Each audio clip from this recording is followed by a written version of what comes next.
Hello friends, তো অনেক দিন হয়ে গেল বিকেলবেলায় বেড়াতে যাই না। তাই আর কি মাকে বললাম যে মা চলো আজকে একটু বেরিয়ে আসি। তো মা বললো যে ঠিক আছে চল। তো আমরা যাচ্ছিলাম, তখন দেখলাম একটা পুকুরে মাছ ধরছে। আর ওই যে দেখছো, ওখানে কিন্তু একটা অ্যাক্সিডেন্ট হয়েছে। ওখানে একটা টোটো উল্টে গেছে। তো এই যে এই টোটোটা যাচ্ছে, ওই টোটোটা আবার আমাকে বলছিল যে তুমি যদি ভিডিও করো তাহলে ওখানে যাও তাড়াতাড়ি। এই যে এই ভিডিওটা দেখতে পাচ্ছ, এই ভিডিওটা কিন্তু অন্য দিনের করা, আমি বাস থেকে করেছিলাম। কারণ এইদিকে প্রচুর ছেলে ছিল, সেই জন্য মা বলেছিল আর যেতে হবে না, ওখান থেকেই ঘুর। তাই আর কি আমরা ওখান থেকেই ঘুরে গিয়েছিলাম, সেই জন্য ভিডিও ভালো করে নেওয়া হয়নি। তাই ভাবলাম অন্যদিন কোনোবার হলে করে নেব। তো এই ভিডিওটা কিন্তু রবিবারের। প্রত্যেক রবিবার এখানে অনেক দূর থেকে মাছ ধরতে আসে। আর এই যে স্কুলটা দেখতে পাচ্ছ, এটা প্রাইমারি স্কুল। আমরা ছোটোবেলাতে এই স্কুলেই পড়তাম। আর এইখানে এই যে মানি প্ল্যান্টের গাছটা দেখছো, এটা একটা জেঠিমাদের বাড়ি।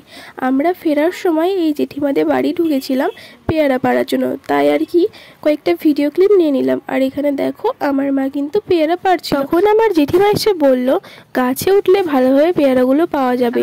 তাই আমাকে বললো যে তুই গাছে ওঠ। আমি তো প্রচণ্ড পরিমাণে ভয় পাচ্ছিলাম, তার সত্ত্বেও কিন্তু আমি গাছে উঠেছিলাম। গাছে তো আমি উঠেছিলাম, তবে গাছে উঠে আমার নাজেহাল অবস্থা। এত কাঠপিঁপড়ে ছিল যে আমায় কামড়িয়ে আমার পুরো হাত পা ফুলিয়ে দিয়েছিল। তাই ভয়ে আমি নামার চেষ্টা করছিলাম, কিন্তু নামতে আর পারছিলাম না। অনেক কষ্টের পর নেমে গেছিলাম। আর তোমাদের বলেছিলাম না কাঠপিঁপড়ের কামড় খেয়ে আমার হাত পা পুরো ফুলে গেছে। এই যে দেখো, এখানে জেঠিমা পেঁয়াজের রস লাগিয়ে দিচ্ছিল, কারণ পেঁয়াজের রস লাগিয়ে দিলে নাকি ফোলাগুলো কমে যায় আর ব্যথাটাও কমে। সেই দিন তো শুধু ওই জায়গাগুলোই ফুলেছিল, আর তারপরের দিন আমার পুরো হাতের ওই জায়গাটা পুরোপুরি ফুলে গিয়েছিল।